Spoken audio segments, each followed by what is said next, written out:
Pessoal, eu sei que Por muitos quê? Porque querem isso fez você conciliar com ela. Perdão. Ciro, desculpa. Eu sei que muitos querem fazer pergunta, eu vou até pedir paciência de vocês, mas a gente vai precisar fazer a última pergunta agora. A gente tinha prometido aqui para a Ana, para ela fazer a última pergunta. Vocês podem procurar o Ciro depois do encerramento, não antes, por favor, para a gente não continuar atrasando. Ciro, você pode jantar aqui com a gente, vai ter feijão, vai ter carne, então você pode ficar à vontade. E aí, vocês podem procurá-lo durante a janta para poder tirar suas últimas dúvidas, tá bom? Mas agora eu pedi a compreensão que realmente a gente tem que encerrar com a última pergunta aqui da Ana Carla. Bom, boa noite, ministro. Boa noite. Eu não sou estudante de nenhuma universidade americana, na verdade. Até gostaria, né, porque isso significaria que eu tenho pelo menos uns 30 anos a menos do que eu tenho hoje. Mas eu vou invadir o espaço aqui, porque eu, por acaso, sou do mainstream neoliberal, estúpido. Com muito orgulho. Estudei bastante para chegar nesse ponto. E queria fazer uma pergunta, porque eu fiquei curiosa. Eu acho que o senhor colocou aqui os 3 fatores da crise, né, que o Brasil passa hoje. Definitivamente estão completamente fora do mainstream neoliberal, um diagnóstico muito diferente. Mas eu acho que a gente tem uma responsabilidade, até porque a gente tem uma plateia aqui jovem, né, que está ávida por conhecimento. E aparentemente convergente com a sua...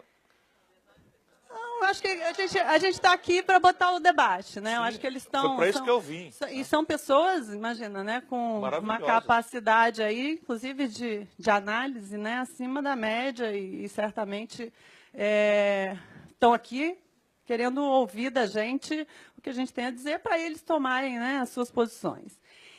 Mas eu fiquei, sinceramente, assim, muito curiosa e vou fazer só uma das perguntas, eu teria várias outras, que é em relação a juros e inflação, né? O senhor colocou aí de uma forma muito veemente que juros não é um instrumento para se atacar a inflação. Peraí, em tese, não, eu falei da questão do Brasil. Não, vamos então olhar o Brasil. Não, nós estamos aqui discutindo o Brasil. Por acaso, nós tivemos, né, no governo Dilma, legítimo, mas que baixou os juros de forma voluntariosa e nós tivemos um processo inflacionário que aconteceu aí bastante forte nos últimos anos. O Banco Central assumiu recentemente, né, no governo ilegítimo, e usou o instrumento que nós, neoliberais, né, defendemos como instrumento para combater a inflação. E, por acaso ou não, a inflação está convergindo. Então, eu queria entender do senhor, se não é o juro instrumento para acabar com a inflação, para combater a inflação, qual seria? E é uma curiosidade aqui legítima, porque o senhor colocou os pontos, mas, infelizmente, não teve tempo para colocar as soluções, né, ou as alternativas. Então, em relação a esse ponto em particular, como é que a gente combate a inflação num país em que o fiscal está absolutamente desequilibrado? Eu não vou nem entrar no fiscal muito, porque, tudo bem, tem uma conta de juros, mas, independentemente disso, hoje o Brasil gasta mais do que arrecada, então também, mais uma vez, né, o mainstream neoliberal vai para um lado. Mas, então, vamos falar de juros. Essa é a minha pergunta para ser concluída de forma objetiva. Se não é o juro para combater a inflação, como é que se combate a inflação no Brasil? Obrigada. Vou só repor um pouco a história para a gente não ficar navegando fora da história, que é um perigo. Quem aumentou os juros exponencialmente para enfrentar uma inflação que não é de custos foi a Dilma. A Dilma que trouxe a taxa de juros para 14,25%, não foi esse governo. Isto dito, é a história. A explicação é simples. Juro é um instrumento muito eficaz e talvez o único quando você tem na economia o que os economistas chamam de hiato de produto. Ou seja, você tem demanda mais demanda agregada, cujo custo ou ônus é o juro, maior do que a capacidade de oferta, inclusive de importação, dado os níveis de comércio, de integração de comércio exterior. Eu já fui ministro da Fazenda e eu conheço o bicho. Quando eu tomei posse no Ministério da Fazenda, o Brasil estava vivendo um hiato de produto. Quando a gente encerrou o imposto inflacionário, todo mundo foi imediatamente ao consumo, nós entramos em 100% de capacidade instalada, ocupados, trabalhando em 3 turnos e havia claramente mais demanda do que oferta. Portanto, neste momento, teoricamente, por isso que eu pedi a vocês, e vocês que bateram palminhas aí, parem para pensar e depois voltem para o mesmo ponto. Não precisa mudar, não quero simpatia, mas vocês são jovens demais para estarem convencidos de uma perversão que se provou absolutamente insustentável. E agora vai ter paciência, eu vou demonstrar. E eu não acho que o neoliberalismo seja um palavrão, é apenas uma impertinência de economia política, olhado do ponto de vista do Brasil. Por quê? Abro um parênteses na questão do juro. Por quê? Porque as condições de empreender globais não são globais. A taxa de juros é global, minha gente querida. Faz 10 anos que o mundo rico está praticando taxas de juros negativas como resposta à crise de 2008. A taxa de juros real no Brasil está subindo. Se todas as outras condições de empreender forem iguais e esta condição for assim tão brutalmente assimétrica, uma economia que se financia a juros de 12, no caso 8 real, 8% de juro real, isso se põe acima da média de rentabilidade dos negócios, essa economia morre. Simples assim. Depois, o nível de sofisticação tecnológica embarcada em bens e serviços modernamente nas vanguardas globais impõe uma produtividade, uma aprazabilidade, uma decisão de consumo inviável de competir, seja em qual produto ou serviço for, com produtos ou serviços produzidos em escala, em tecnologia defasada e retardatária. O nível de sofisticação tecnológica de um país não é igual ao do outro. Por 1000 razões, né, atavicamente o nível de investimento em saúde, em educação, em ciência, tecnologia, extensão universitária, mas fundamentalmente por protecionismo. Sabe, o Brasil é um de 8 países, minha companheira, que sabe montar um avião no mundo. Pois bem, parte do avião, a aviônica, é monopólio de uma empresa fornecedora do sistema industrial militar americano. E na letrinha pequenininha do contrato, eles dizem lá que arrogam a si, comercialmente, não é OMC, nem diplomacia, não. É comercialmente, eles arrogam a si, como único fornecedor do mundo, o direito de embargar a venda do avião com a tecnologia embarcada deles a terceiros mercados.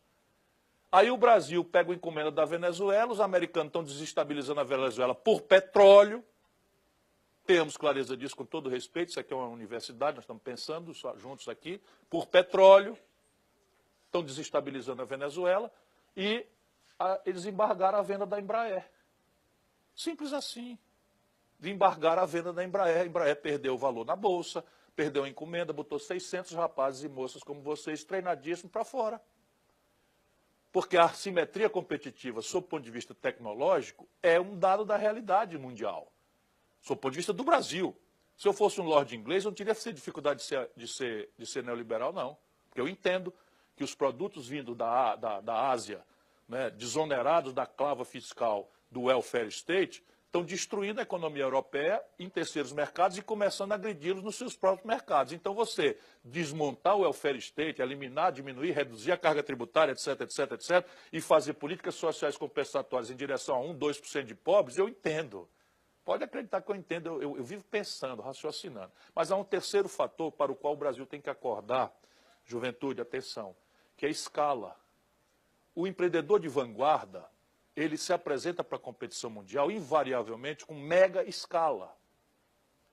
O que quer dizer na prática o seguinte, a mega escala invariavelmente faz o bem ou serviço se apresentar na competição mais barato do que custa produzir em pequena escala. Compreendem isso, não? Compreendem, não? É assim, a agenda do empresariado conservador brasileiro é estressar o custo do trabalho, estressar o custo tributário e preservar a cunha monetária, porque ele perde na empresa e ganha quando aplica o excedente no banco. Eu vou voltar ao juros, não esqueça que eu vou voltar ao juros já já. Pois bem, aí fica estressando. Uma calça jeans hoje da China chega na Sulanca de Caruaru, que não tem imposto, não tem previdência, não tem formalidade nenhuma, mais barato do que custa produzir a mesma calça num cluster absolutamente informal, ultra neoliberal, ultraliberal. Por conta de um fator. Você quer fazer uma parte ou eu ouço, em vez de comentar para o lado? Você não quer fazer uma parte para mim?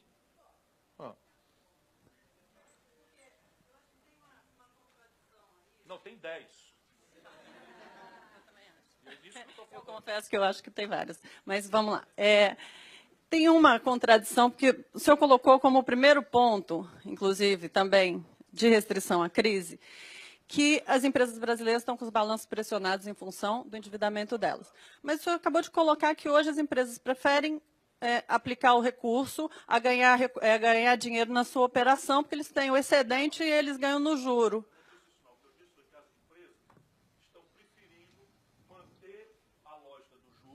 Porque elas tiram um excedente, mesmo sofrendo o diabo, está se desnacionalizando, estão quebrando, mas na transição elas tiram o excedente e hospedam no rentismo. Mas se elas estão endividadas, como é que elas têm excedente?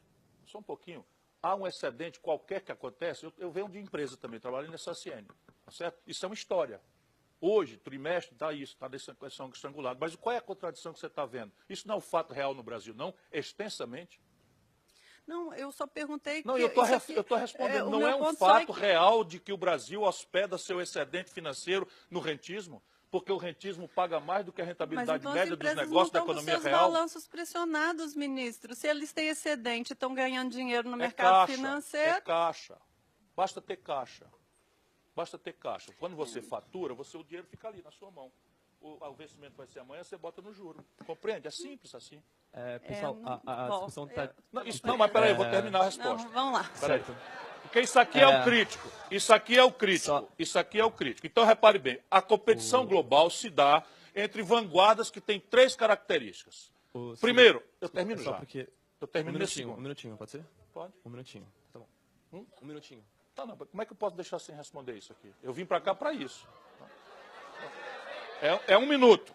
Então, repare, a competição global se dá entre uma vanguarda que apresenta-se para competir em mega escala, invariavelmente o seu preço é menor do que custa produzir em pequena escala, sofisticada tecnologicamente na ponta, enquanto o Brasil está com retardo tecnológico médio na sua indústria de 3 gerações, e isso não se superará pelo espontaneísmo individualista do mercado, porque nunca aconteceu na história da humanidade. Volto a perguntar, alguém aqui acredita que a América seria o que é, sob o ponto de vista tecnológico, sem as compras governamentais para a defesa, para a questão aeroespacial, etc, etc? Só quem é tonto e está intoxicado ideologicamente, pensando que está pensando em ciência, nega isso. Como é que a China está fazendo o esforço dela hoje? A Coreia do Sul foi lá que nasceu o Henry Ford? Me explica aí, o Henry Ford, o capitão da indústria automobilística, é coreano? A Coreia do Sul hoje domina 12% do mercado de automóveis americano. Toda a indústria automobilística da Coreia do Sul é retardatária e data dos últimos 30 anos. A Coreia do Sul tem protagonismo global em eletroeletrônica todo dos últimos 20 anos. Pergunta quantos processos a Apple tem contra a Samsung em matéria de propriedade intelectual. E vamos conversar a vida verdadeira. O Brasil está longe disso. E o terceiro fator é juro. A condição de financiamento global não é nacional. É simples assim. A Ambev, que patrocina a gente aqui, é uma empresa brasileira globalizada, ela se financia globalmente, a juro negativo de 1,5% ao ano. O empresário brasileiro está descontando a duplicata a 2,5% ao mês. Vamos ser liberais desse jeito, para ver onde é que nós vamos pagar. Uma salva de palmas, Círio.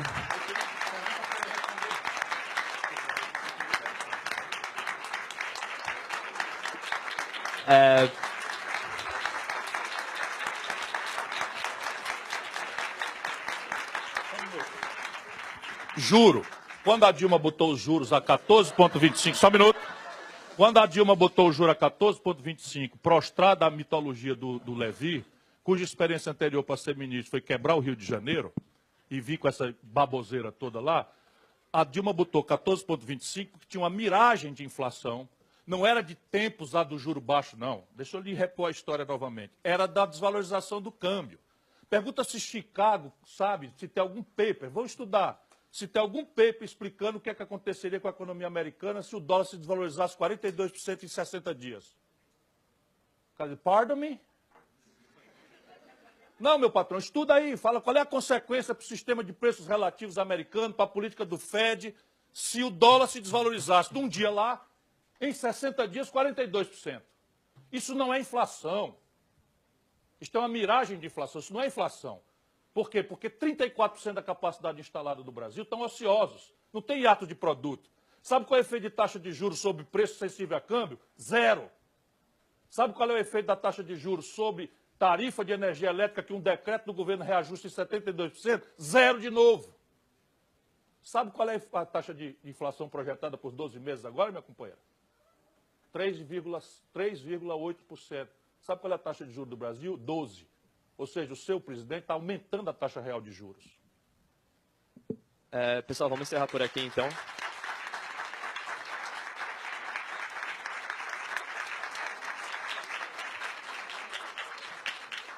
Isso se eu aceitasse que o Michel Temer tinha o direito e a honra de ser neoliberal. O Michel Temer é um corrupto, fisiológico, ladrão, é só isso que ele é. Também. Tá. Ciro, muito obrigado pela sua participação.